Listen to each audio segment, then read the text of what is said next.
Tyranny from Obsidian Entertainment is a weird game. On one hand, it's barely ever talked about due to its more niche design and setting, but on another, it might just be one of the most expertly crafted and truly unique RPG experiences out there that has me begging for a sequel that will likely never exist. It's a fascinating premise, not just because you're playing as a villain with Kairos as an unknown figure, but also because this figure has the power to quite literally shake the earth, cause volcanoes to erupt, or envelop the world in never-ending deadly storms.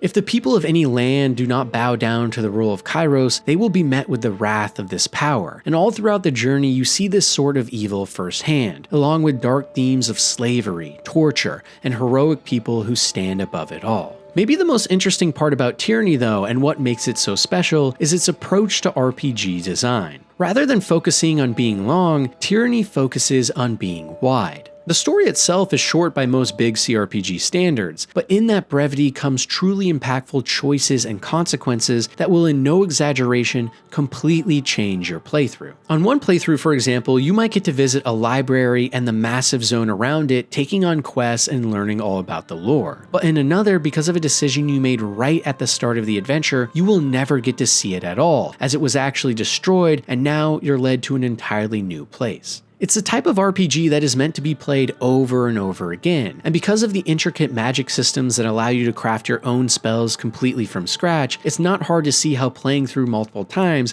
becomes very easy. And on top of that, it does what I love most in RPGs, creating a setting that is truly unique and fascinating that captures your imagination instantly and makes you want to know more. It's Obsidian writing and world building at its best, with a story setup and world design that I've never seen before that works so well. Even the main narrative itself is so compelling and interesting, with glances into long-lost ancient civilizations and technology in the grandest form. Especially the final acts of this experience have some of the most memorable moments in an RPG for me, and if I had one complaint, it's that the story ends on a massive cliffhanger that we'll likely never get to see the end of. Outside of that though, my only complaint is that the combat is very hard to get into at first, but if you do give it some time and learn all of the systems, it becomes much more easy to handle, albeit not as good as its brother series, Pillars of Eternity. Truly though, the world on offer here that Obsidian managed to craft, and the story that is told in Tyranny is utterly captivating, and also extremely unique in this space. I don't know any other games like it, full of so much top-tier world building and writing, along with fantastic quests that will surely please any RPG fan out there. And considering how underrated it is as a series in its entirety, it's sad more people haven't given Tyranny a shot.